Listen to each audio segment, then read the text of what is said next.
Hi there. Hello. Howdy. How are you?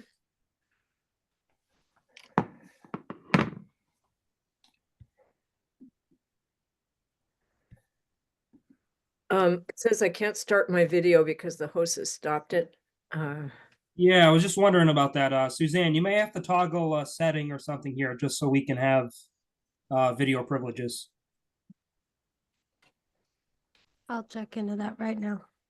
Thank you.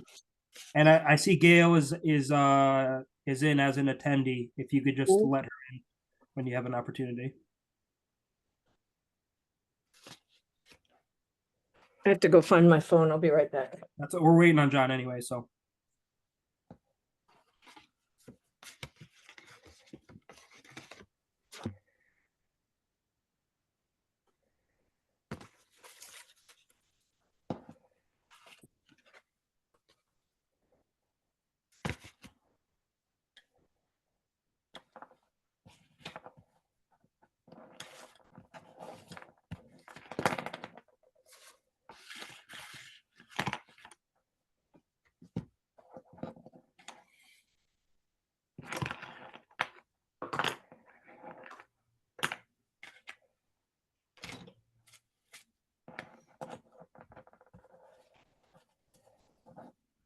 Do we wait till we have the video set before we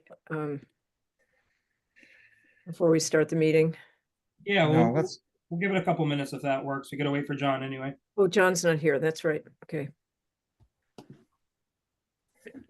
Jason, are you able to turn your video on as a co-host?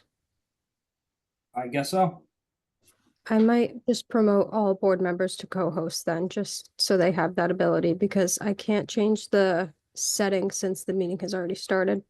Yeah, no worries. I think we can make it work.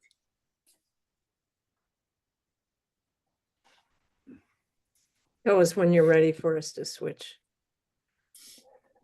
Oh, I see. It just told me Steve's Give it a not. shot, Steve. You're a co-host now. Actually, you are too, Kay. Okay. There you go. Well, yeah, it worked. Great. Mine's not working. Should be good now, Gail. Okay. There you go. All right. Hi, everybody. Hi, Gail. Hi there. Welcome. And here comes John. Sorry, I'm late. You're not late. We're just figuring out the video here. Okay. Ah, there's mine. Yeah, so there's some quirk and we have to all be co-hosts in order to have video. So so it's now 6:33. Shall we begin? Sounds good. Okay. So let's do a roll call. Kay Peterson, chair, present. Steve Kresko, member present. John Quackenbush, member, also present. Great. So welcome, Gail, to your first board meeting.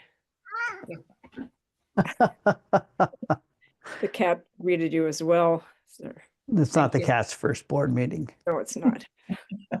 The cat is our mascot of sorts.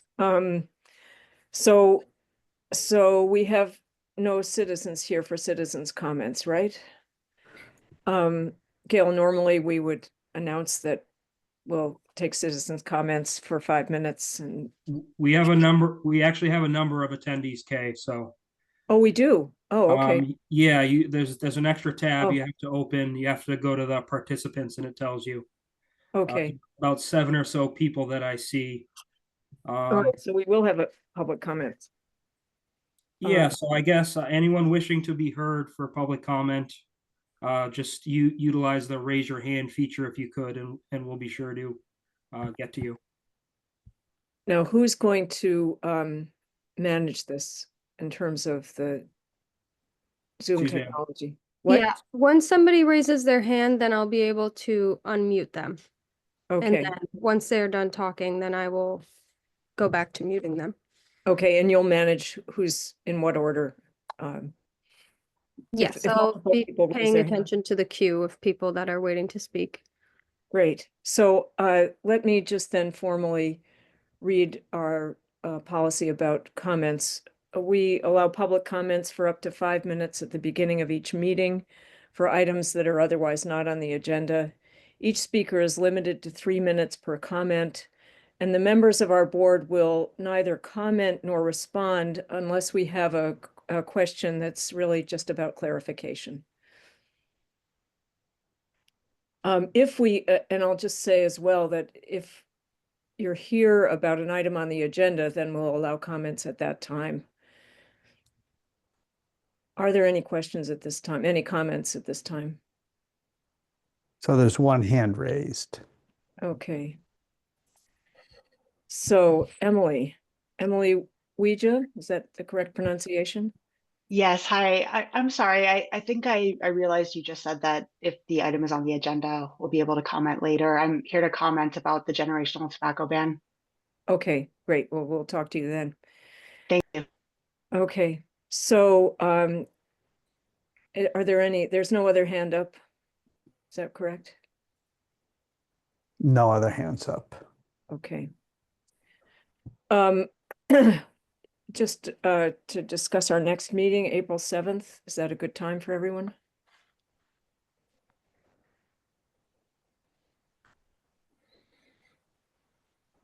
That looks good to me, Kay. You? That works for me as well. For me, Jason, good for you? Steve, what do you think? It's fine. Okay, great. Since we have people waiting, I'd like to postpone reviewing our minutes till later in the meeting, till we've dealt with all that business, all the other business that has other people here. Don't let me forget to get to them as we get to the end of the meeting. Do we have, Jason, are you aware of whether there's a particular agenda item we ought to deal with first to help out the people who've come to our meeting so they don't have to sit around? Yeah, actually, you know what? I will go out on a limb here. Emily, I recognize your name because you were nice enough to reach out to me a few days ago. I would guess most of these people are here for the tobacco topic, so I'd recommend we jump to that item if we could. Okay, can I just ask, is there anyone who's here for an issue other than the tobacco? How You would we can- know? You How can would raise your hand and let us Just raise know your what you're hand here Raise your for. hand, okay. So not the case. So let's go ahead and jump to the number 9 on our agenda, the Endgame tobacco follow-up.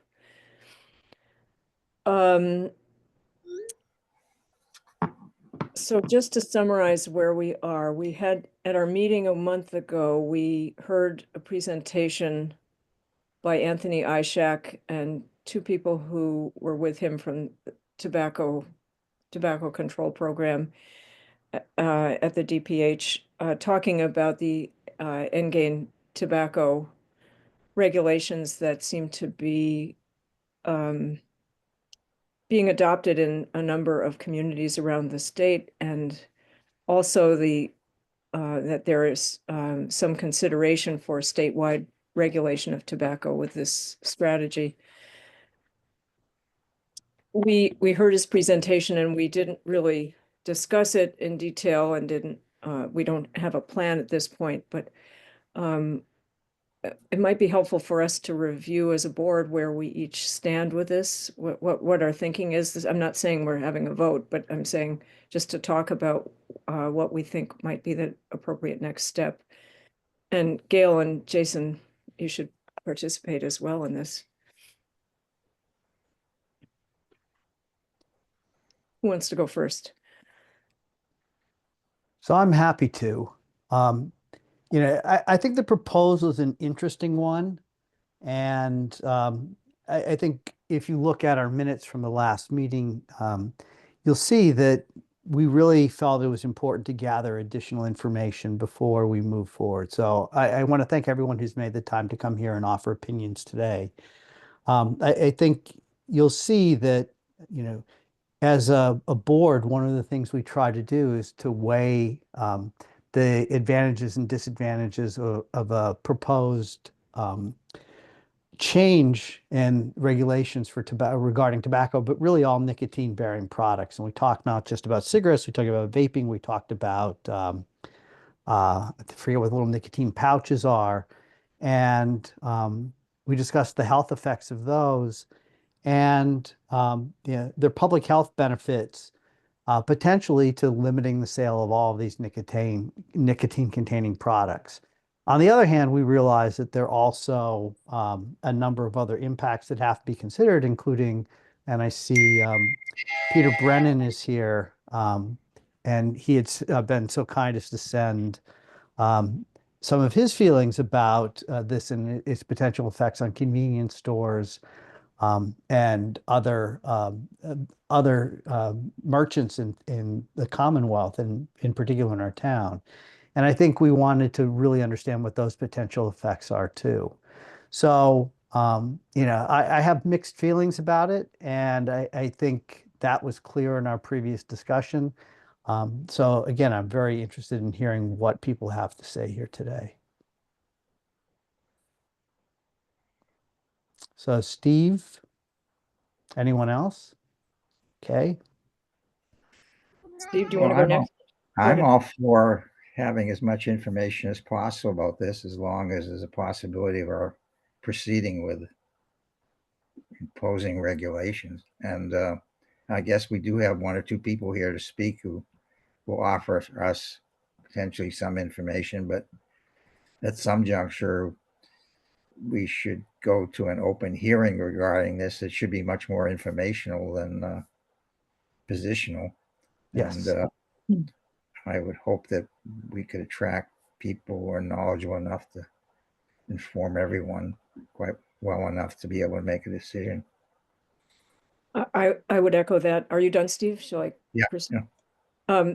I would also add that I think I'd like to hear more from communities that have enacted this kind of regulation about their experiences, both during the phase when they were developing the regulation and during their hearings and so forth, but also afterward.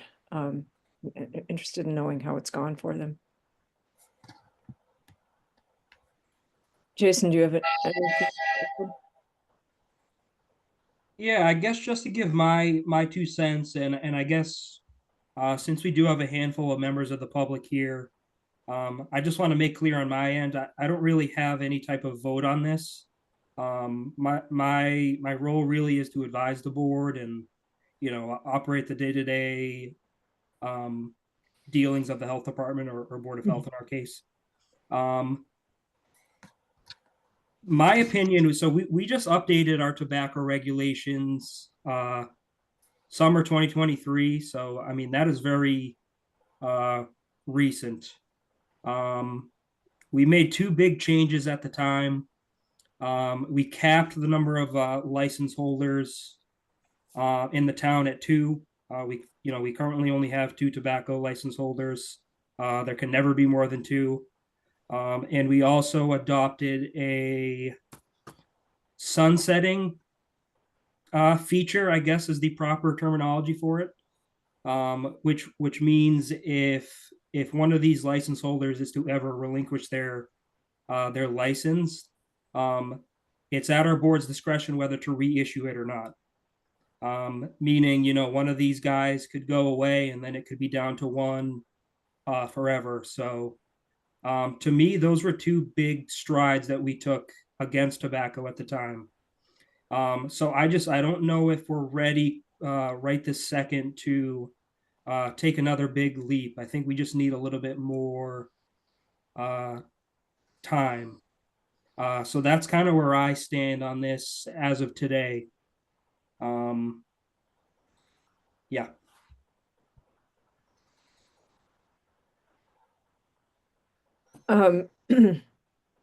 Jason, do you think it's feasible for us to not inordinate amount of effort to do some research about experiences of other communities that have done this?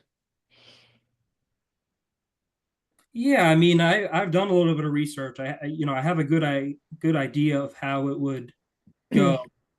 I mean, it was the same group that went through all the tobacco changes a few years ago, so we're all relatively familiar with that process. As Steve just mentioned, we have to do the hearing, needs to be posted, needs to go through the formal vote. All those things need to happen. I know Needham just went through theirs a few months ago. Got a ton of feedback from both sides. Sounded like it was kind of split down the middle, people in favor, people against. So I mean, again, at the end of the day, it's ultimately up to you three. I think we should take all things into consideration, gather as much information as we can, and once we're comfortable, that's when we can ultimately decide. Good. Thank you for reviewing our recent changes in the tobacco regulations that we have. Gail, do you have any questions or comments to make? Just getting familiar with the regulations. I do want to reach out to public health nurses in the communities where it's been implemented to understand their point of view from a public health nursing perspective and the impact in the community. I also think it would be useful to reach out to our school nurses and see what they're thinking about this too. See what they probably haven't heard about it at this point, but to hear their perspective. And I don't know if there are any student organizations, particularly in the high school, maybe the middle school, that are health focused. From time to time, there have been, and it might be interesting to talk with them as well. So shall we hear comments from people who've joined us that are visitors? And so Suzanne, you'll take care of the logistics of that. Yeah, if anybody wants to speak, I just ask that they raise their hand and then I'll be able to unmute you. And then once you're finished speaking, I will just mute you again. So Peter is up first.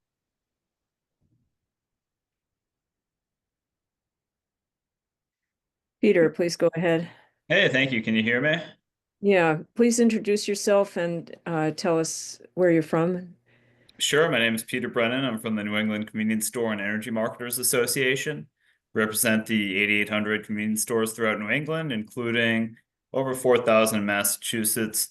From what I'm hearing, maybe 2 tops in Dover, maybe 1. I don't know who the licensees are particularly, but I will say that this is an enormously frustrating and impactful policy for our retailers for a number of reasons. Adults do like to consume tobacco products. They're legal products. Adults over the age of 21 should be able to legally purchase these products. And the safest place for them to be sold is behind our counters. Because if you go into the black market, if you go online, if you have somebody drive to New Hampshire, you're not getting the same carding that you would at our stores. I know that there are many compliance checks. There are severe penalties if we ever run afoul of your local or the state regulations on selling to minors. So we're very mindful of that. Tobacco can represent a good chunk of each convenience store's in-store revenue. If a customer no longer comes to that store, you don't just lose the tobacco revenue, you lose 100% of that sale, which could be the milk, eggs, gas, lottery products, whatever else you might have. So, and I know Dover a little bit, it's a beautiful community. You could lose the, 1 or 2 stores that you have in town and the 1 or 2 stores that are the places you go to get these essentials, especially, say you run out late at night and need to grab some milk. Well, there's only so many options around. You should really, obviously this is not a youth tobacco thing. The age to purchase these products is 21. That's a state law. It's a federal law. There's not going to be any impact on youth rates. Youth smoking rates are at all-time lows. Adult smoking rates are at all-time lows. I think that, it's really just kind of a stick in the eye to our retailers to pass this in their community because it might automatically devalue their business by upwards of 20-30%, whatever their in-store revenue is, because it affects the enterprise value of their business. The minute this gets passed, and I know the advocates will say, well, it's phased in, it's gentle to the retailers, but it's not, because if they borrow money, if they go to sell their business, then the business takes an immediate hit. So, there are a number of negative impacts. I really think that, and the advocates have their role to play, and I respect them, but they're just selling a virtue signaling policy that is not going to have any real world impact. People will continue to use nicotine products. You will create an illegal market where there's already an illegal market because we've banned flavors. So nobody stopped using flavored products, but they do go to New Hampshire now and we lose all the tax revenue, or they go to Rhode Island. If you ban all nicotine products, you're going to see that, times a million. So I would tread cautiously here. I think this will immediately impact your retailers. It will, down the line, should more cities and towns do it, it will impact the state. And I think that, adults do have the right to, let's say, consume marijuana, consume alcohol, consume nicotine products, play the lottery. That's part of being an adult, is to do those things responsibly. So I will take questions if you have them. I've already submitted written testimony, and I'm happy to stick around as long as you need me. Does your written testimony summarize the points you just made? I think so. Okay, good. Jason, is that what's in our folder for the meeting already? Yes, it is. Peter was nice enough to share his message with me a few days ago. So, Good. Peter, I'm happy you were able to attend, and thank you for sharing all that with us. Well, thank you for giving me the opportunity. I appreciate it. I Thank think you. everyone in the Board of Health received it. So thank Yep. you, Peter. Thank you very much. Sorry, my son is. I'll go tend to him, but I Okay, appreciate well, the time. Thank you. Thank you for taking the time to join us. Thank you.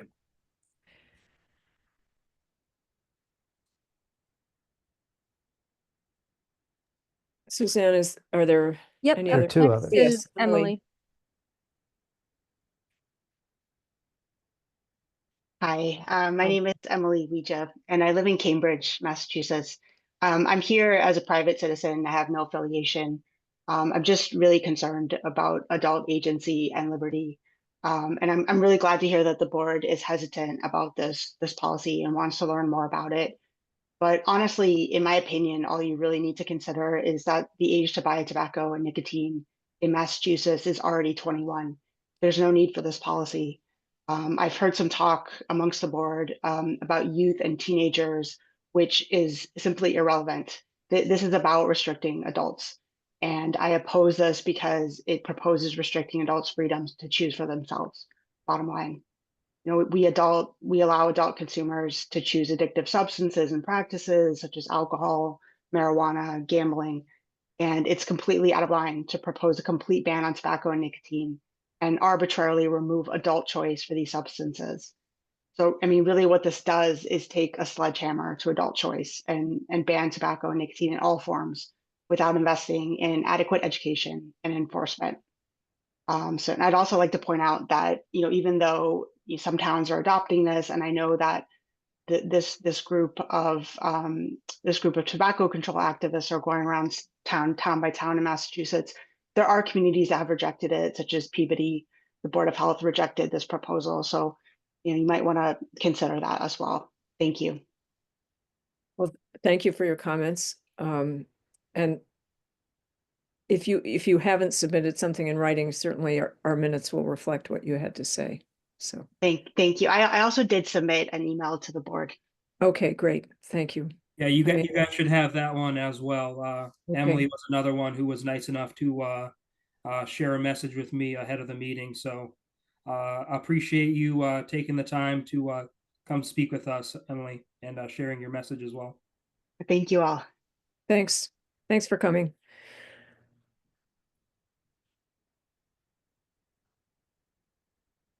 Alex Weatherall? Thank you very much, Kay. I'm Alex Weatherall, and I'm here because I own and run the Sherborne Fuel gas station convenience store in Sherborne. Some of you may have driven past it once in a while. I wanted to just share very quickly a good news story, and this sort of harks back to some comments that Health Director Jason Belmonte made. This is a very good news story. I don't go out of my way to market nicotine by any stretch of the imagination. And I would have to say, to some extent, I'm proud of the fact, therefore, that to his point earlier, nicotine consumption, especially combustible tobacco consumption, is falling off a cliff. And I think Emily's right. This doesn't target law-abiding retailers, and it doesn't target young people who we already work very hard to prohibit from purchasing tobacco products in our stores. But the good news is, for the first 2 months of this year, my cigarette consumption, my combustible tobacco consumption is down 4.9 packs a day. Now that might not seem like much, but you know probably better than I do that towns like Dover and Sherborne don't represent high rates of tobacco consumption. But that 4.9 packs a day for the first 2 months is actually a 16.0% reduction in consumption. You know, my point being that Jason is absolutely right.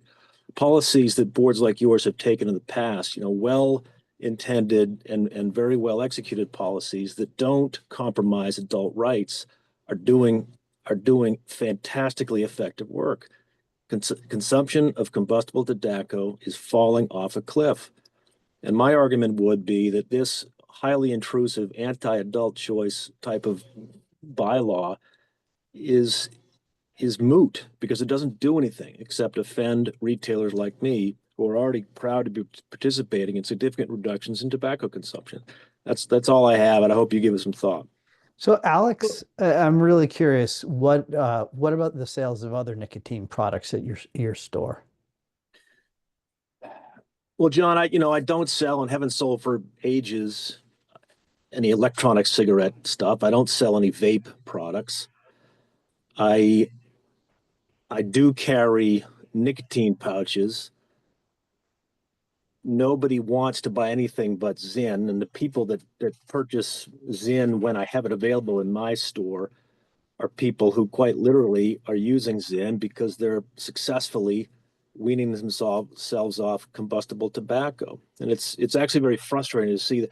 I don't want to say they're almost invariably young men in the trades, but almost all of them are young men in the trades who are really disappointed because Massachusetts has become an unattractive place for Swedish Match / Philip Morris USA to sell Zyn because they can only sell 4 SKUs here because the rest of their SKUs are flavored. So it's been very hard for us to stay in stock of the Swedish Match Zyn product. And you could say that's good news. But what it does is it forces these invariably young to middle-aged tradesmen to go back to Marlboros or whatever the case may be. And I don't have the facts, John, to demonstrate that, but I can just tell you anecdotally, that's what we see. Terrible frustration. Yeah, thanks. I appreciate that, Alex. Thank you. Any other questions for Alex?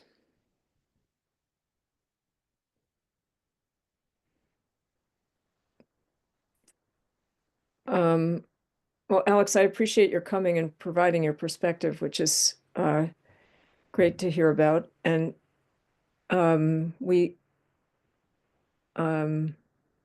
again, your comments will be part of our minutes. I don't know if you submitted an email or something. You shouldn't feel obliged to because we'll be writing up what you've had to say in the meeting. But we appreciate hearing your perspective. Anybody else have comments or questions?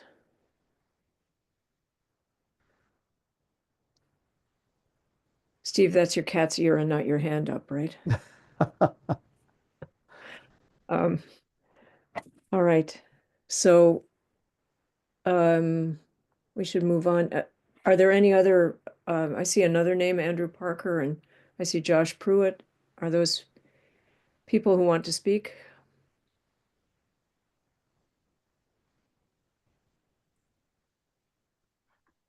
Appears not. So shall we move on our agenda? But Andrew and Josh, is there another item on our agenda that you'd like to speak to so we can address that early on?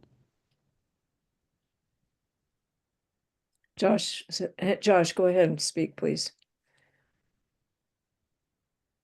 I was here just to listen to the tobacco discussion. So thank you guys. All right, Okay. thank you, Josh. Thanks, Josh.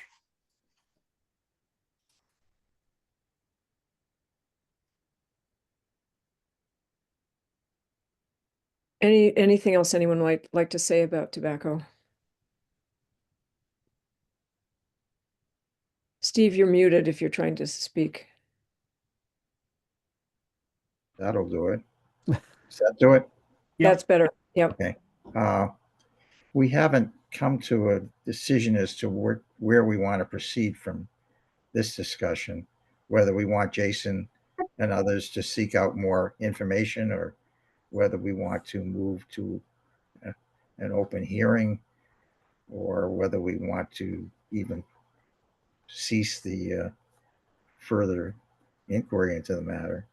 But we should make a decision regarding where we go from here. Mm-hmm. Well, I would say I'm in favor of gathering more information before making a decision about proceeding. I think for me, it's too early to think about drafting a regulation or going to an open hearing. But if the other two of you want to do that, I think it's important to find out what other towns have done and what some of the strong prevailing arguments were that made them do what they did. Yeah. We heard from the presenters last month that Needham had adopted this strategy, and so I'd love to hear from the Needham Board of Health about how it played out, and exactly what Steve said, what the arguments were that persuaded them to move forward. So someone in that presentation last month, I believe, said that tobacco use rates or smoking rates, I don't know which it was, dropped in a town that enacted this kind of legislation. But I don't remember the details, and I think I would want to learn more about that and whether there's how strong that evidence is.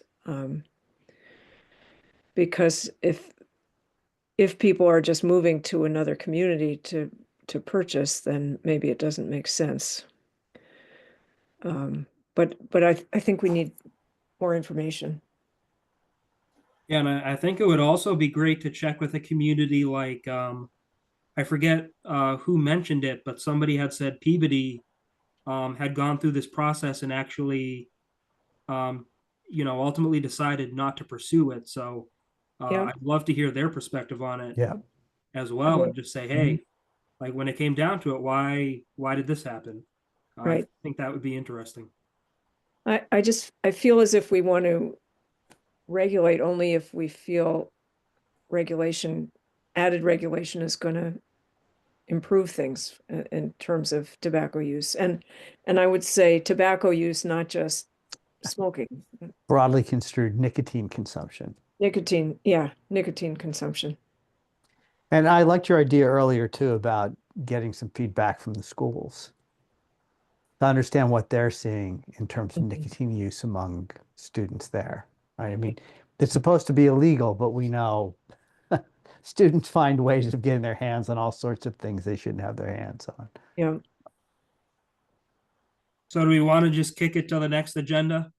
Give us a few weeks to kind of think about things and gather a little bit more information. Yes. Yeah, and maybe we can invite some people to come to the next meeting from other towns too, so we can hear about their experiences. Yeah. Sure. I don't think we need to rush into a decision about this, but apropos Steve's point, we ought to have a plan here. We ought to not just kick the can down the road without doing anything. So, all right. So we'll work on the details of how we gather information, what we gather, and then. So maybe we can all think independently and send Jason a list of people we'd like to see about inviting, and potentially we can invite them to come and present at our or not present, but really just discuss their experiences in our next meeting. I like that. And then we can all hear the same people talking. That- Right. good.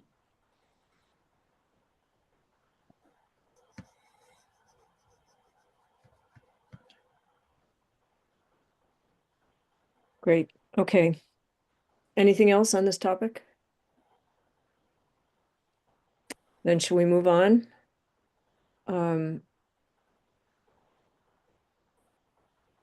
I think Andrew Parker is probably here for the tobacco, right? I don't want to. Well, why don't we just jump into our minutes? Yeah, I was gonna say, why don't we circle back to the beginning just so we can kind of Yeah. stay on track. Yep. So, are there any changes that people want to our minutes, to the draft that you received?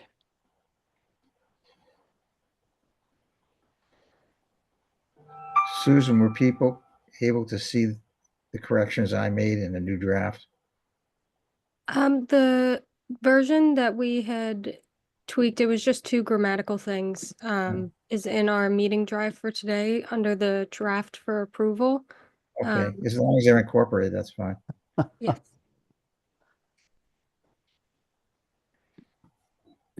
So I move we approve the minutes if there's no further additions or corrections or omissions.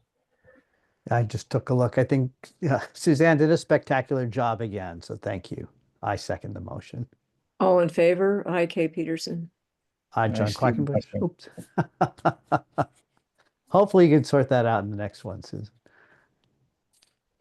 Okay, Suzanne, sorry. No. all right. So we're done with the minutes. Let's, Jason's going to give an update about PFAS for us. Yeah, so I know this is a topic we've been talking about off and on. Just kind of wanted to give you guys a brief update about where I stand and kind of what I've been working on with this. So I quickly learned there really isn't a whole lot of towns out there in the state that have incorporated PFAS into their well regulations at this point. In fact, there's only one other town that I could find. And it happens to be one of my neighboring towns, actually. It's the town of Mashpee. So they've basically what they've done is, so they just updated their well regulations recently, and they require PFAS testing kind of as part of their process.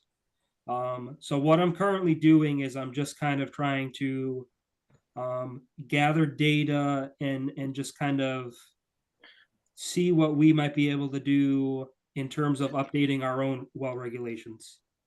So one of the big things, if you guys remember when we had Arthur with us a few months ago, and I apologize, I forget his last name, but the gentleman lived on Hartford Street. My understanding was that PFAS testing for private wells was extremely expensive. So I was kind of operating under the assumption that, if that's something we were asking of people, that's probably, a $2,000 expense that they were looking at. We've since done a little survey to a few different water testing laboratories in the area, and it's actually only in the range of like $300, $400. So that's obviously a huge difference. Yeah. So I think if we're looking at updating our well regulations some point in the near future, maybe it's a lot more realistic that we incorporate something with PFAS testing. I just originally obviously didn't feel great about it because I wouldn't feel right about asking someone to do this $2,000 expense, but and obviously not that $400 is cheap by any means, but it's a lot easier to stomach than the alternative. So So that's kind of where I'm at. I've started a very rough draft of well regulation updates. And I'd like to obviously incorporate something with the PFAS. So Jason, is this something that you would see as a condition of sale or property transfer?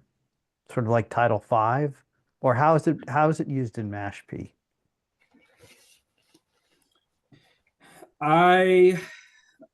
So they apply it. I believe any new well has to get PFAS testing. Okay. And it has to be tested for PFAS at the time of transfer. I'm not saying we have to do that exact thing. It's totally up to us. I could almost see at minimum you say new wells have to do it, you know? Yeah. That way we can definitively draw a line in the sand and say every new well from here on out has to deal with this PFAS stuff. But again, we have options. We could just say anytime you're getting a well quality test done, you have to do the PFAS testing.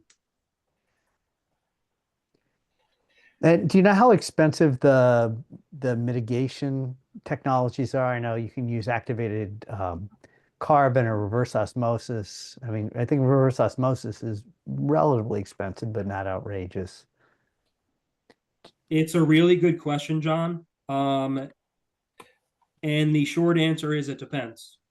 You can get a whole house filtration system that may be upwards of $10,000. Or you could simply add some type of filtration unit underneath your kitchen tap, and it may only be a few $100. So it really depends on what you're doing and what your goals are. If we think about putting a policy in place, we're going to have to think about what we recommend as the mitigation strategies too. Yes. And there's also the question of what kind of maintenance needs to be done on the remediation system and whether we would end up putting a deed covenant on those properties. Yeah. Yeah, I mean, another thought I've had on this too, and I can't remember if I've shared this in prior meetings, but there's also the option of you could say, why not just assume you have the PFAS, skip the testing altogether, and just get some type of filtration system that's capable of reducing PFAS. That way you kind of cut out middleman. $400 worth of testing, and you're guaranteed that even if it migrates, you're still in good shape. And that sounds like a reasonable strategy.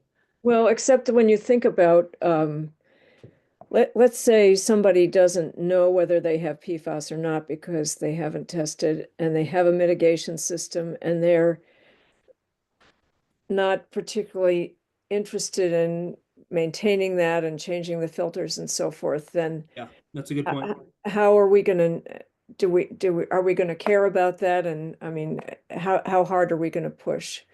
One of the issues is, I feel it's as if it's important for us to learn more about PFAS in our community. We know anecdotally of one case of a really high level. We know of 2 cases, I think, that were detected by the DEP that showed slightly elevated levels. Otherwise, we don't know. We just don't know what's out there, right? A number of the rest of those DEP wells, which I would guess were maybe 12, had levels that were low. Yeah. And one argument for doing what Jason was suggesting with the new wells only at first is that it would allow us to learn something about what's out there. And I mean, you can imagine that if we found several wells that had elevated levels, we'd probably want to then start talking about maybe instituting a regulation that required testing on transfer, along with the other water testing that gets done already. But if, let's say, we found all of the well after well of new construction was showed very low levels, maybe we wouldn't be so hot to trot with that kind of added regulation. Sort of the corollary to that too, and maybe this is a project Suzanne would like to take up since this is the kind of thing I've seen her enjoy, at least in a more limited scale, would be to just produce a map that shows where PFAS has been detected and with the relevant levels here in town, right? I mean, we should think about really trying to put together some public education materials and just show what the extent of the problem is here in town. Yep. But Absolutely. you still need standardized testing to do that from accepted laboratories Yeah. that I'm not sure right now we have laboratories that are scrutinized enough to make their testing for PFAS something that the public can rely on. And that would be certainly a criterion. It seems pretty haphazard now in terms of people selecting labs and doing things on their own. We certainly don't have anywhere near the numbers that would be statistically significant at this moment. And the question is, if you're testing only new wells, how many new wells are there a year? What's the answer to that, Jason? Oh boy. Off the top of the head here, maybe 24. Yeah, I was going to guess about 20 based on how many times you come in with a well inspection report. Well, John would know where statistical significance would lie regarding this stuff. Right, right. Right, but you also want to get some sense of how big the problem is. You don't need to have statistical significance. You just want to see what the distribution is. Is it concentrated, on one part of town or another? Is it widely distributed?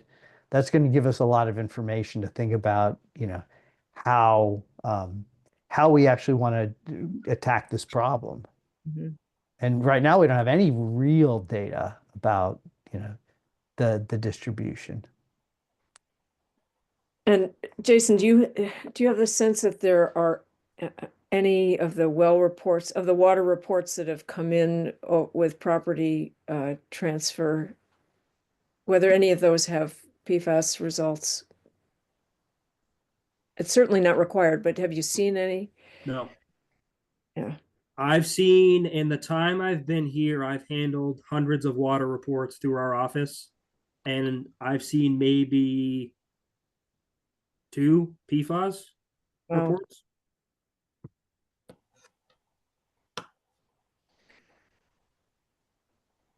And I guess one other thing to keep in mind too, I know I've mentioned this in prior meetings we've had. If you're testing and your results are totally off the charts PFAS wise, you actually become a reportable incident through the DEP, meaning that you are all of a sudden on the hook for having to remediate all these issues and get some type of compliance through the DEP. Which to me is crazy because the DEP recommends testing, but then if you're testing and your results are crazy, then you're then penalized for it. Kind of in a sense. So it's kind of a tricky thing, and that's kind of why I mentioned the thing of, assuming you have it and just skipping right to the filter. That way you don't have to deal with that, fallout. Just a thought.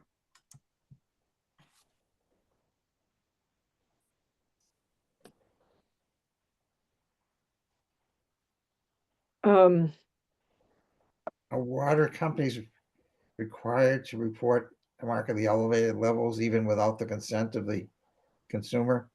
they're not, Great question. It's the responsibility of the homeowner and the homeowner only. and it's also not the Board of Health's responsibility to report. Correct. So Jason and I had a very interesting meeting with someone at the DEP who's their chief person interested in, or one of their chief people interested in PFAS. And I wonder if it would be worth having her come to one of our meetings, having everybody get to hear her talk. Jason, what do you think? You know, I thought we had a really good meeting with her. It was pretty informative for the most part. But I think the big takeaway was they're kind of almost as unclear on the whole thing as we are at this point. So That's I I just agree. don't, I just don't know how ready anyone is. Yeah, it's Um, not, it's really interesting to talk to her, but it doesn't help you come to a decision about what is the right thing to do. Yeah, I mean, you think with the endgame tobacco stuff, it's a small sample size. It's an even smaller sample size with the PFAS stuff. So Yeah. So there was the state PFAS um, drinking PFAS and private drinking water supply program in 2022. Right? And they tested, I think, what, 16 wells here in Dover. Do we know, I mean, coming back to the question asked earlier, do we know where those were? Yes, they're existing wells that were dug maybe 6, 7 years ago and were administered by the Board of Health and the Water Resources Committee. No, Steve, it wasn't the monitoring wells that were tested. It was homeowners who voluntarily submitted Oh. specimens to the DEP. But we Is- don't know where they are. yeah, we should have it. I think we have the list somewhere. It was about, it's like 15, 20 properties, wasn't it? Total. I think there's 16 that they Yeah, had. yeah. And, it'd be interesting if we have those 16, we might want to consider asking, although I get concerned about it being a reportable event too, with no mitigation strategy. But it might be interesting to, look at a follow-up test to see if the levels are rising or if they're falling. I mean, it's hard to really understand what the potential risk is when we don't have that kind of data. You're going to say something, Steve? Yeah, I'm just wondering whether that was done under the Water Resources Committee or not. Well, we talked about it in the Water Resources Committee, but it was the So we DEP. have that data. Well, it's a state program. I don't know that we got the data. I mean, it's possible. I've never seen the data. Yeah, listen, I'm sure we can track it down if the group is interested. I'm happy to find that for you guys. Yeah. And by me, I mean Suzanne. I mean, I just put a link in the chat for the state PFAS testing program. And, you can actually get the data from Dover, but it just has 16 residences listed. Or 16 places listed with no address. And apparently 2 of them had high levels and they resampled. Hmm.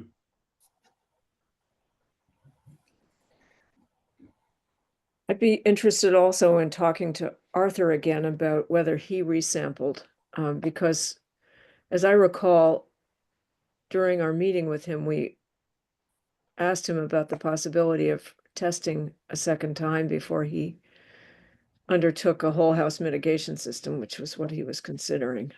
It'd be interesting to see where he is with this at this point. Can I ask a question about Mashpee? Mashpee, as I recall, doesn't have a former military facility that Yes, released a lot of toxic stuff into the groundwater. yes. And Jason, do you know about whether they've had a lot of high levels in the wells that they've tested? That's a good question. I actually don't know, but I know the agent there, so I'm happy to I'd love to give him a call sometime soon and just kind of see how everything's been going with the PFAS stuff. So 25 years ago, I owned a home in Katuitt, which is adjacent to Mashpee and close enough to the Army base there that plumes were also a consideration in that town. I'm not sure if there's continued testing of the plumes that were emanating from there, but that type of information should be discoverable. And Mashpee certainly was in the path of them as I remember them.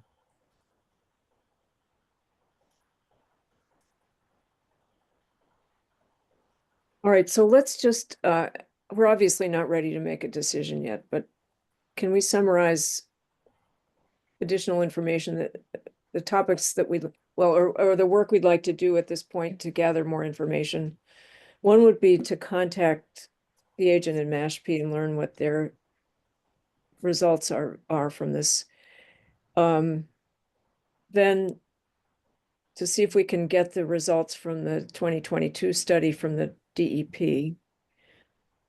I was thinking that it might be helpful to ask the DEP about specific laboratories and whether they feel things are standardized enough that that any state certified lab is going to be okay for testing. I don't recall that we asked the woman from the DEP that question. Do you, Jason? Also, what's interesting, and Steve kind of touched on this a little bit. I think Suzanne has had maybe 5 or 6 different labs on the phone in the past week or so, just kind of gathering data. Yeah. The truth is, this is kind of a new thing too for those guys as well. Everyone's kind of in the same boat with this.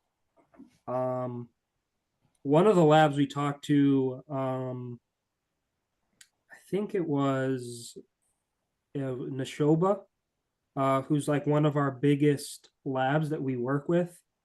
They don't even do the PFAS testing themselves, I don't think. They outsource to somebody else.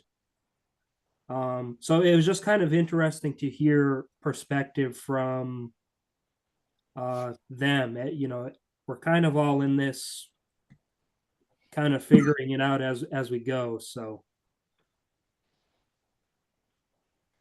Blind men and the elephant.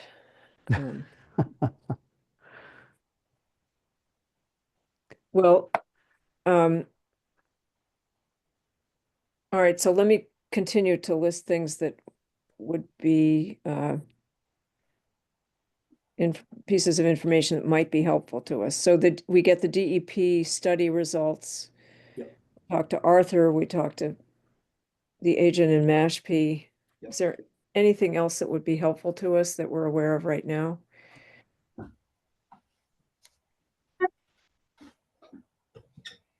no, it's a good start. We're kind of in the same boat with this as we are with the tobacco stuff. We just need to keep gathering information until we get to a point where we're comfortable to decide on something. Yep. All right, any other comments about this topic?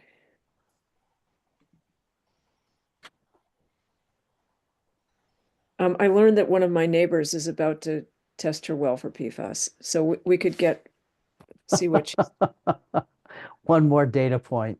yeah. And she happens to have a house in Cotuit. So Where I I spoke with her, Kay. Yeah. She's incredibly nice and was very helpful for us. So it was definitely nice chatting with her.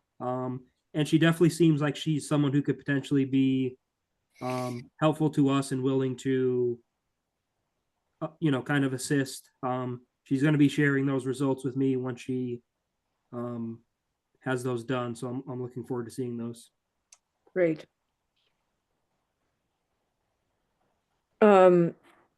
Okay, so shall we move on to item number 6 on the agenda, bird flu?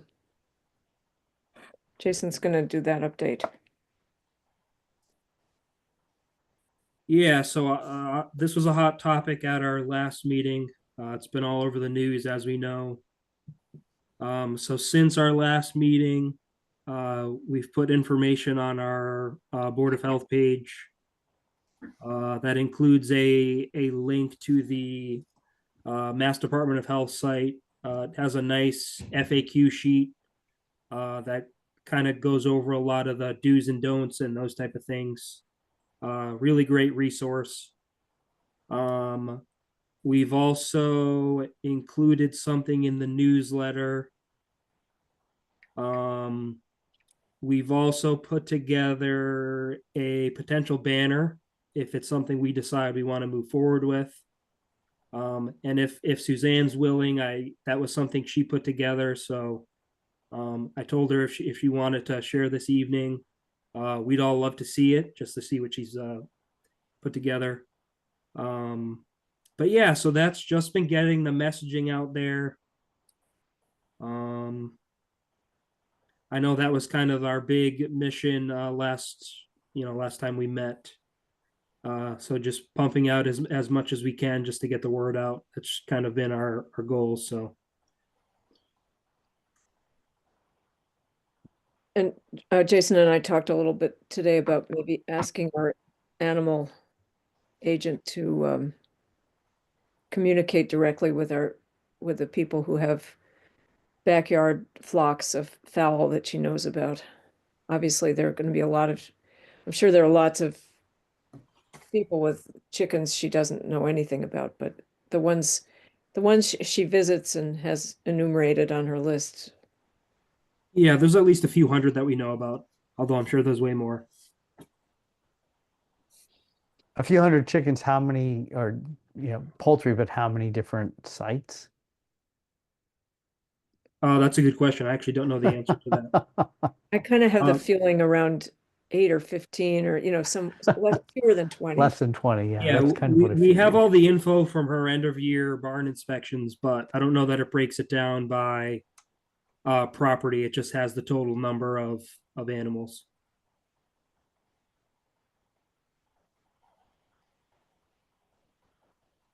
But there are FAQ sheets available for people who own birds. I think they come out of the Department of Agricultural Resources and not the Department of Public Health, but we can figure that out. Yeah, so the animal control officers and animal inspectors, they get their own FAQ sheet type thing just for their specific role. So I know Jen is getting information that we may not necessarily be getting, in ACO guidance or animal inspector guidance, if you will, just, how they're supposed to go about their day-to-day handlings with these things. So any questions or comments on bird flu stuff and anything else you want us doing in the office, or? Suzanne, do you want to show the banner you've put together? Sure, I'm happy to. I think I should be able to share my screen, but if not, I also have it in our meeting drive. Let me see. Can you guys see my screen? Yep. Yes, yeah. This is just short and sweet. Basically just putting together what we discussed at the last meeting. And that link brings you to the Mass DPH's website that I believe is still being updated. I'm not sure if they regularly post updates on there, but their FAQ that they had posted isn't a PDF. It's a docx document. I'm not sure if that also means that they're consistently updating that as well. Good. I like it. It seems to me right now that it would be sensible to put this up at some point, given the fact there's a reasonably big outbreak here in Massachusetts. Does everybody Yep. stop sharing my screen? Yeah. Yep. I have one suggestion, and that is that the wild birds that are affected are fowl and not songbirds. And it may be too nitpicky, but maybe you could convert that, whatever that songbird is, to a wild duck or goose or something. I'm happy to edit that. Great job on that, Suzanne. Thank It's you. really it's a piece of art, really. You've come a long way from our ugly old posters and banners, so. Well, you learned Canva after you started working here, right? I actually took a few classes on Canva while I was at Bridgewater, which Oh, was you did? Oh, I thought you were a novice with it when you first came. Wow. No wonder you're so good. Is this all on Canva? yes. Great. Thank you so much. My pleasure. So what do we think? Should we go ahead and get the banner made? I think that's a good idea. Steve, you in agreement? Certainly, but more importantly, it's convincing the person in charge of banners that deserves space, because that's been problematic. I did raise the question of our securing our own space in the town common for our banners that we would put up, and sounds as though we're generating enough banners to utilize that space and be topical. Did you get a response? I mean, were you asking did you ask? No, I raised it amongst you folks, but if you want me to raise it further, I'd be glad to. But I certainly would want the backing, strong backing of you folks if I went about trying to convince other people to have this sort of, allow us to have this sort of thing. I just have to say that I am not convinced that it's been a problem for us getting our banners posted. Well, Let's see how this one goes. But I take your point, Steve. There are enough public health issues that I think we're going to be dealing with moving forward that it might make sense to have a dedicated space. I'm starting to worry about things like, we have bird flu, measles vaccinations, all sorts of other things that might be relevant for us to start thinking about. Yeah. So apropos that unbelievably significant issue, I've not heard anything about how the Massachusetts Department of Public Health is kind of preparing for possibilities, but I wonder if any of the rest of you have. I'm thinking that I would like to raise that question at our next shared services meeting and ask that the people the administrator of our shared services group kick the question upstairs and ask if there's somebody who could maybe report down to us about what the DPH is thinking, at least in general, about how to cope with the potential loss of the CDC as a guide in managing public health problems. Well, I will turn to our two physicians for guidance. Do you know what the expected lifetime is of resistance from the MMR vaccine and how often people should get boosters? Go ahead, Kay. It's infrequently. I mean, boosters are Yeah. not really needed for unless you become immunosuppressed. If you've been immunized in childhood according to the schedule, it should last you your whole life. And of course, if you're as old as Steve and I are, you had measles and you have lifetime immunity from that. That's people born. There's been some movement to see how long lasting MMR really is into late adulthood. My Yeah. concern is that it's not going to be well funded, that type of research. Already the CDC's information they're putting out to physicians has been drastically emasculated. And so I think we're going to have to rely much more at the state level than the federal level for guidance. Yeah. But Massachusetts at least is pretty damn good about that. Yeah. Well, I dodged the measles bullet, but I did have chicken pox. And, one of the things now that we have a public health nurse is, we should think about whether or not we want to start bringing some of these booster programs into, the offerings that we have.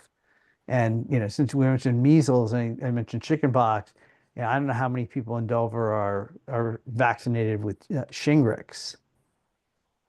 And that's something that definitely is of interest to the the older people in town, or relevance, I should say, not of interest, but of relevance to the older people in town. So Jason solicited commentary from us today as to the role that Gail might have.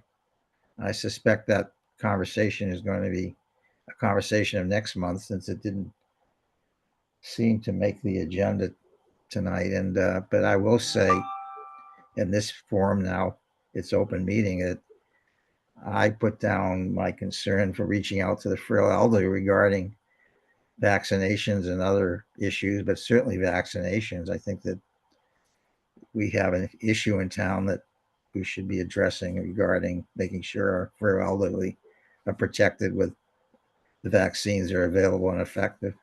Yeah.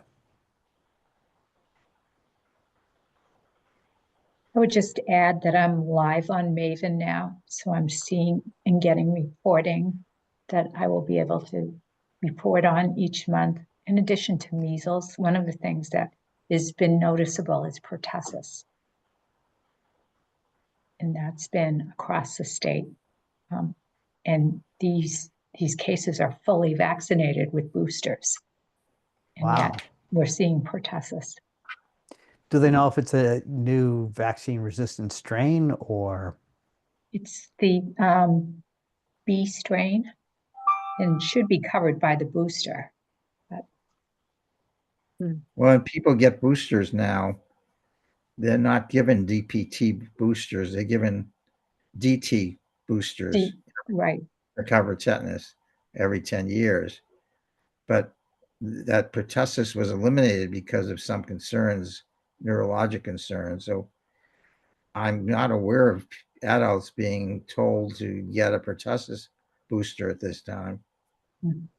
Be curious if that is type of advice that's being promulgated. But there's lots of other vaccines that people need to get, especially COVID, that we haven't had our frail elderly advised of as of the last few years. And I also think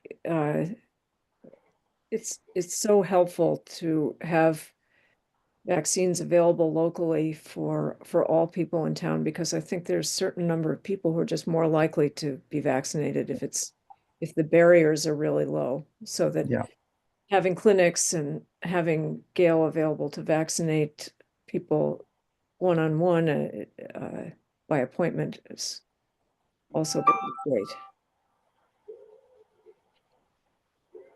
All right. Should we keep going?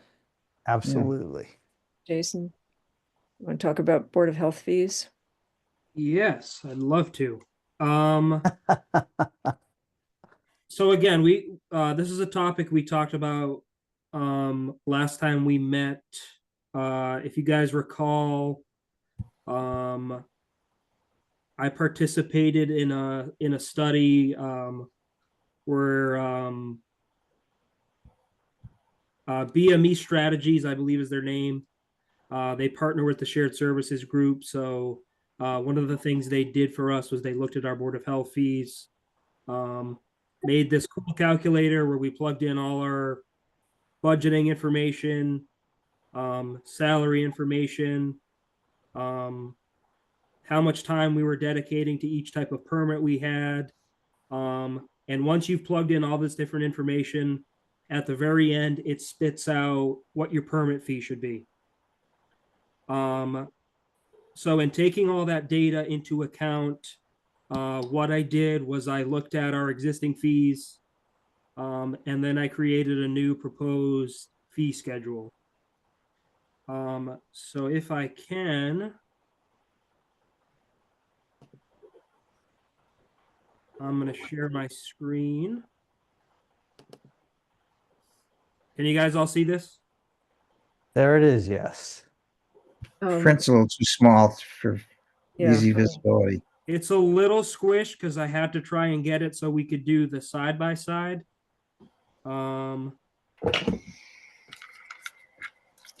Let me see if I can. Do you have do a it. Mac, Steve? Do I have a pardon? Do you Yes. have a Mac or a PC? If you just click on the window, you can actually use your two fingers on the touchpad to expand it, and then you can scroll around. Is this a little bit better? Yeah, Yes, it that's is. better. I think this is as good as it's going to get where we can see everything. So what I've done here, just so everything was right here in front of us. Left-hand side is our existing fee schedule.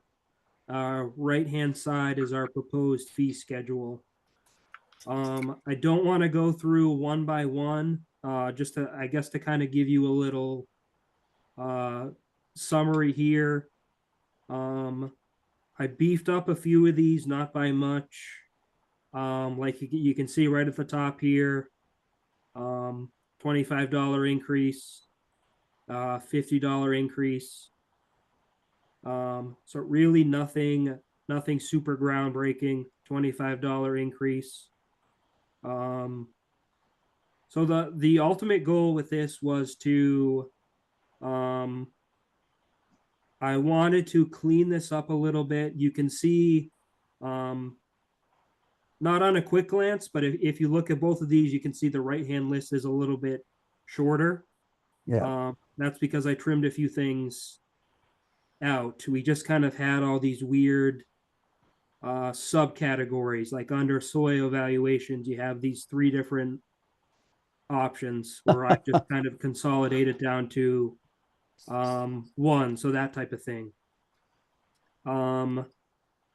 The biggest changes I would say is if you turn your attention to the bottoms here. Food establishment fee has gone from 200 to 300. Temporary food service has doubled, going from 25 to 50. Day camp went from 50 to 200. And I guess I really kind of want to highlight that one. This is what your guys is this your 3rd or 4th summer working with me? Either way, you guys know how much time I spend on summer camps. Yes. Just application Yes. process, inspection time. So the fact that we were only charging $50 for people was crazy. I think 200 is actually still cheap, but you know, I didn't want to totally just jack that up. So so I did 200 on that. Now the biggest change, this kind of ties into our conversation from earlier, tobacco. So I talked a little bit about how we did our tobacco updates a couple years ago. This is maybe kind of a small way of doing a little bit more of an anti-tobacco stance, in the sense that we can really jack up the price of a tobacco permit. So what I've done here is our existing fee is 300. And what I'm proposing is at least doubling that. So I'm proposing 650 on that. Needham Board of Health, just for reference, charges $700 for their tobacco permits. So I mean, obviously our holders will still pay that number, but it's at least a little bit like, you know, we've doubled our fee because it's really kind of something where, you know, just makes it a little bit tougher. Not much, but you guys know what I mean. Yeah. Yes. Any thoughts, questions on any of this? I noticed you reduced fracking. Yes.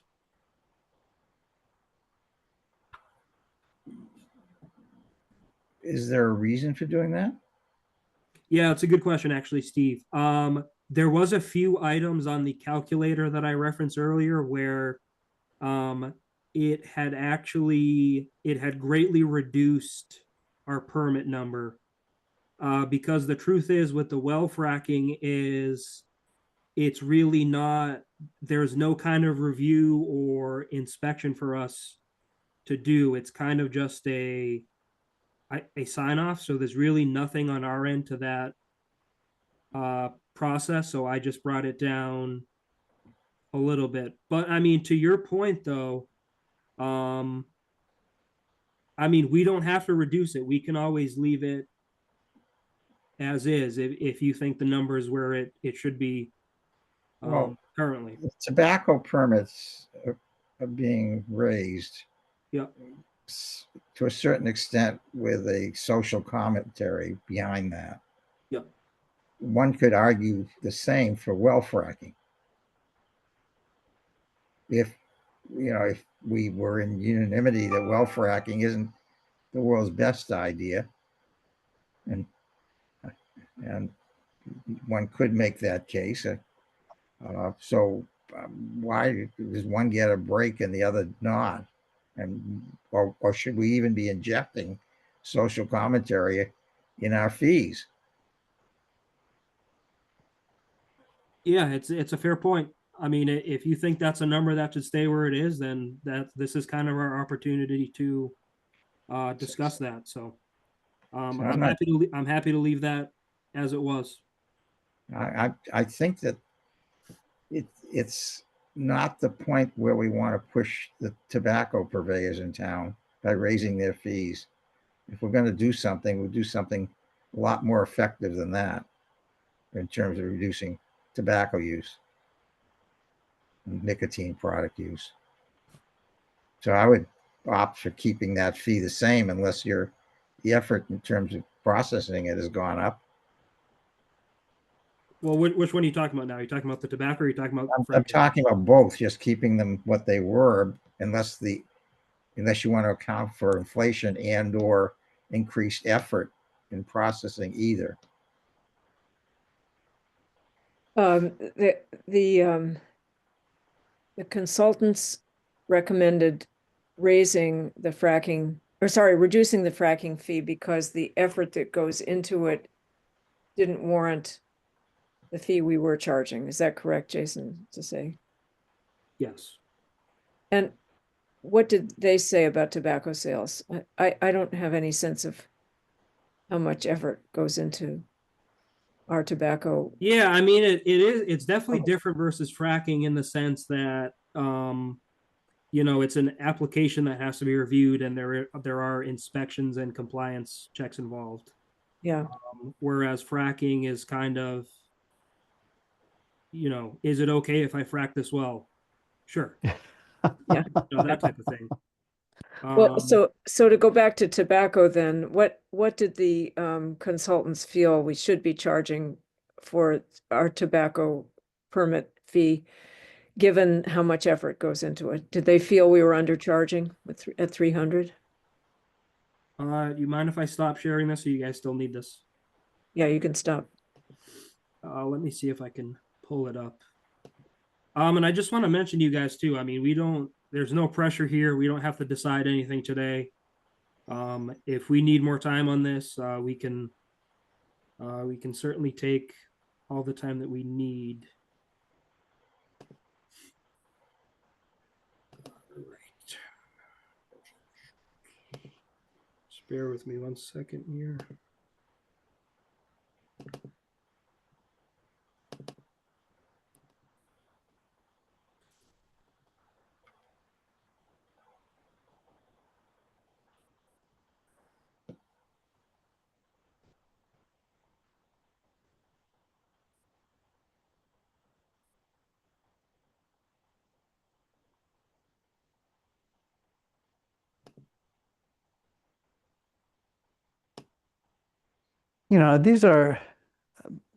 You put these up on the Google Drive, and a chance to look at them. They seem like they're pretty modest increases or, pretty reasonable changes overall. I don't know if we have to think about this a whole lot more. Well, the tobacco one, in as much as it's in our news, that we better understand why we're bumping that. We certainly don't want it to seem punitive. Yeah, that's true. But given that the focus of this consultant's work was trying to make sure that as best possible, the fees reflect the effort that goes into the program, I think we ought to see what they suggested. Fracking permit, it suggested $80 as our fee.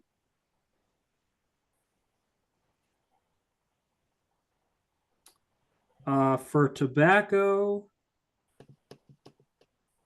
the suggestion was $160. Well, we put more effort into that than $160. Right. No kidding.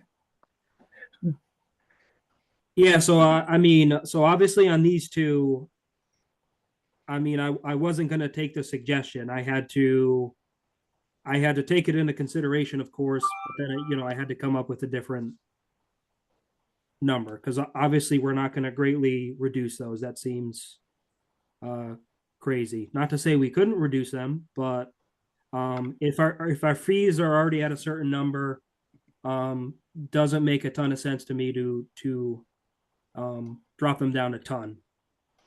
Well, you know, we have 2 tobacco licenses, right? This is an annual fee. Yes. So, you know, the return to the town is going to be relatively small, right? We're talking about a $700 net increase for the town. You know, does the license take much on your part, Jason? In terms of tobacco? Yeah. No, I mean, it's not a super heavy lift, but it's definitely more than the fracking that I was explaining. Yeah. That's a good point then, right? I mean, if it really does represent more work, then the justification is the scale is being adjusted to reflect the amount of time and effort that goes into issuing the license or performing the service. Yeah, I mean, listen, the way I looked at this too, I mean, if we took the calculator at face value for every single one of these, our fees would be all out of whack. I mean, for camps, it's actually recommending our fee be about $1,000, just for the amount of time that goes into it.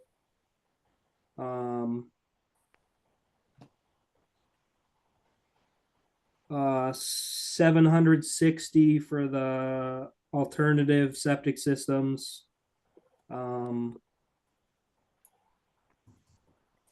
And I'm sorry, Jason, to interrupt. Do you know what some of the surrounding towns have for their tobacco sale licenses? Yeah, so actually, Needham charges $700 for their tobacco license. And to me, since we sort of follow suit with them in terms of our endgame tobacco stuff, so to me, it made sense to kind of mirror what they're charging. Hence why I jacked up that number, kind of disregarding what the calculator recommended. You know, I actually think these are pretty reasonable levels, and I'd be happy, you know, if everybody else is happy with this, I'd be happy to just move that we adopt these now. I would be too. Steve? So moved. Seconded then. All in favor? Aye, Kate Peterson. Aye, Stephen Kruskoff. Aye, John Quackenbush. All right. Yeah, we're having a long discussion. I think we're all in agreement. This makes a great deal of sense. Thanks for all your hard work on this, Jason. Yeah, of course. I'm happy you guys were in support of this initiative. It was kind of an interesting process to go through. So I'm glad we were able to help them out, and in turn, it helped us out. So, yeah. And the good news for us too is, if we decide next month that we want to make a change to these, it's as easy as bringing it to you guys and going through a vote. So it's relatively easy to, you know, make any edits or anything we need to do. So we'll roll with these new ones. We'll send out a memo to anyone it impacts, and we'll go from there. So I have a question about the future and camps. If camps are such, I I'm aware of how much work they are. And I wonder if we should be heading toward that $1,000 mark, not next year, but over the next few years, and maybe letting camps know that this is going to happen. I don't know if that makes sense to let them know, but Yeah, I'd have to do some more digging on that just to see what other towns are Yeah. charging. Steve? The one thing to remember is these camps in our town, I believe, are all not-for-profit mhm. and do a lot of good. Yeah, yeah, Yeah, it's Good it's a point. good point. And actually, I mean, like someone like the town camp, since it's a town entity, we wouldn't even charge them anyway. So yeah. And they did get inspected by us last year for the first time, right? they did, and you know what? For their first time, they did an awesome job. It's really great. They were very well put together and just did a really great job overall. So I was very pleased with them. You all are aware that they're not obligated to be inspected. Well, as I recall, there was a letter that came to us that raised some issues, and I'm not sure if that was what generated the inspection or not, but there was that issue. And was- Gail's That's sitting a- there not realizing she's going to have to go and inspect all the vaccination. She knows. records. She's well aware. But it's great that they passed with flying colors, Jason. It really is. Yeah. Yeah, they're up at the Connor Center, and it's a really nice setup up there. So Great. Okay, anything else about fees? I'm glad that's resolved. At least one thing is done. You don't want to Um, gather more data and have. Yeah. All right, any other business? No. I just want to mention, Kay. I see that Anthony is on here. Oh, yeah, I think he joined us late because I didn't see him initially. And I feel badly. He may or may not know we already did the tobacco discussion. So it's totally up to you guys. I didn't know if you maybe wanted to circle back and give him a minute or two if he wanted to make some type of comment or maybe had a question. Yeah, I think he was on before, but I Oh, saw was he? him early. I might have Yeah. missed him. Anthony, are you still there? Yeah.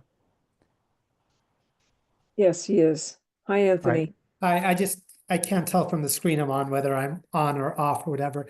I didn't hear whatever discussion, although from the PFAS discussion, it made it seem, I was picturing in my mind that the PFAS discussion was a preview for the tobacco because it was listed lower on the agenda. I did not realize you guys already have talked about it, but given the PFAS discussion, I could probably piece together that it sounds like you guys aren't ready on moving forward with this at this time. I would say that's correct. That we want to gather more information and think more about it. We're not prepared to jump ahead. Although we're very interested in it and we're not tabling it by any means, but we want to think more. Okay, if there's anything I could provide or help with, please let me know. Somerville is holding their hearing on the 20th.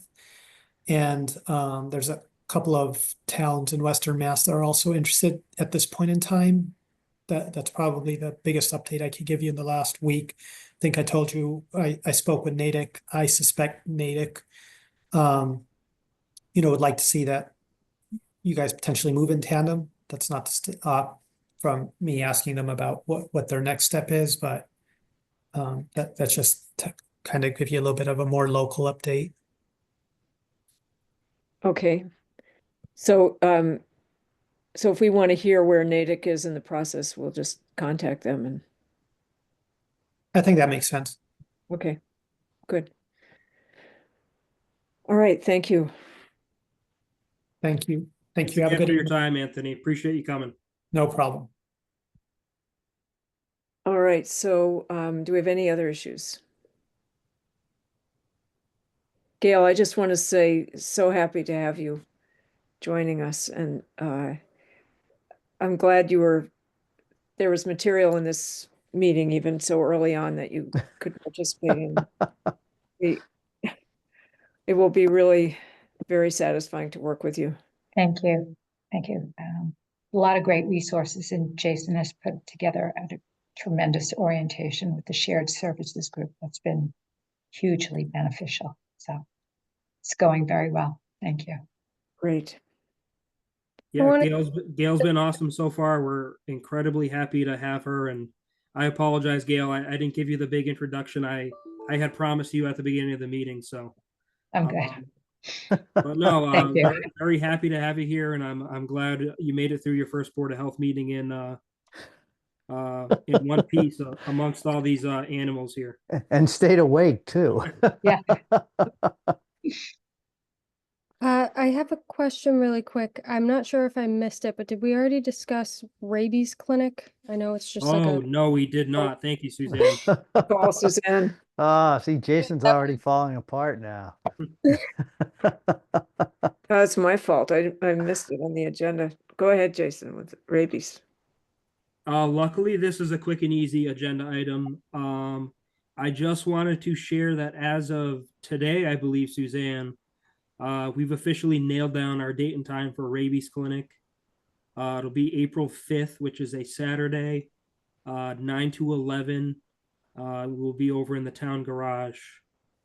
A traditional setup we usually do, we set up right in the front garage bay there with a couple of tables. Norfolk County vet helps us out, Dr. Poor. She's a town resident.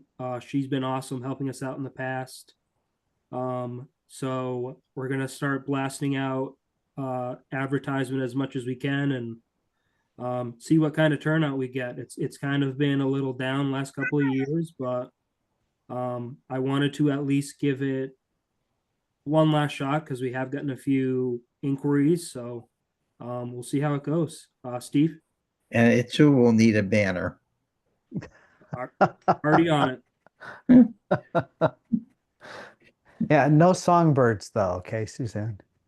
But I'm just saying, in terms of having our own devoted space for a banner, that we could certainly utilize that space. and Yeah. Not have to beg for time on the other side. Yeah, Linda already reached out today and booked us a time slot, so we should be good. And we do But, I already mean, have you have to do it a few weeks in advance, so. and we do have a banner, right? It's already made. Yes, but I mean, this is like the second or third year of this current banner, so it'll definitely be the last year, I think. Because we design it so it can be reused and you only have to change like a small patch that has the date. Yeah. But I mean, it's not in the greatest shape. I mean, it'll work for this year. It'll be fine, but Yeah, they wear out, right? I mean, yeah, I mean, it looks like it was run over by one of the town snowplows. But I mean, it's fine. It'll be fine for this one last use. yeah. Okay, great. All right, there being no other business, correct? How about a motion to adjourn? I move we adjourn. Second. Thanks, everyone. Bye, everyone. Have a great night.